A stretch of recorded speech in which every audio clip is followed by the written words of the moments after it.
করছে, এর বিরুদ্ধে আমরা। আর কি এর বিরুদ্ধে? নতুন করে ওয়াকফ করার যায় রাস্তাটা প্রায় বন্ধই করে দিয়েছে। কারণ ওখানে আইনে বলা আছে 5 বছর কম করে প্র্যাকটিসিং ইসলামের মধ্যে থাকতে হবে। এবার প্র্যাকটিসিং ইসলামটা কি ভাই? ডেফিনিশনটা কি, সংজ্ঞাটা কি, যে এইটা হচ্ছে প্র্যাকটিসিং ইসলাম। 1 মাস রোজা রাখতে হবে, 5 ওয়াক্ত নামাজ পড়তে হবে, দাঁড়িয়ে রাখতে হবে, কতটা কি করতে হবে, হ্যান করতে হবে, ত্যান করতে হবে, সেটা কিন্তু মোদি কিছু বলে দেয়নি। আর ইসলামের মধ্যে প্র্যাকটিসিং নন প্র্যাকটিসিং ইসলামও কিছু নাই। মুসলমান আর মুসলমানকে সম্পূর্ণরূপে মুসলমান হতে হবে, তাই না? কিন্তু মোদি কেন বলেছে এটা ওটা গেরাকল, নতুন করে আর ওয়াকফ করতে দেবে না। এবার আমরা এখানে বলি, আপনাদের এখানকার ইমাম সাহেবের কথা বলি, সবার কথা বাদ দিয়ে দিই। কাজে কামে যায়, এটা একাত্ত আর কারত্ব নামাজ কাজা হয়ে যেতে পারে, কাজা করতেই হবে অবশ্যই।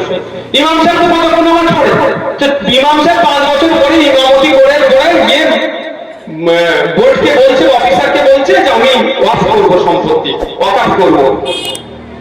তো ইমামের দিকে তাকিয়ে অফিসার যদি বলে তুমি 5 ওয়াক্ত নামাজ পড়ো, 5 বছর ধরে 5 ওয়াক্ত নামাজ পড়েছো, বলবে হ্যাঁ আমি ইমাম সাহেব। বলুন মিথ্যা কথা, তোমার কপালে দাগ নাই কেন? সবার কপালে ভাই দাগ থাকে, দাগ আছে, অনেক 5 ওয়াক্ত নামাজ আছে, দাগ নেই, আর অনেকে 5 ওয়াক্ত নামাজ পড়ে দাগ আছে। তোমার কপালে দাগ নাই কেন?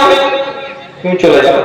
বা বলতো আপনার কপালে যদি দাগ থেকে থাকে, বলতে এই বছরে 29টা রোজা হয়েছে, তুমি তো 25টা রোজা রেখেছিলে, 4টে ছেড়ে দিয়েছো, তুমি ঠিকঠাক মুসলমান নয়, চলো কেটে পড়ো।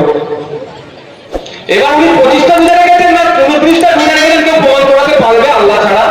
বলেন ভাই, সৃষ্টিকর্তা ছাড়া পারবে? তো এইরকম ভাবে ফাঁক ফোকর রেখে দিয়েছে যাতে আগামী দিনে আপনি যখনই ওয়াকফ করতে যাবেন সেই রাস্তাটা বন্ধ করে দিচ্ছে।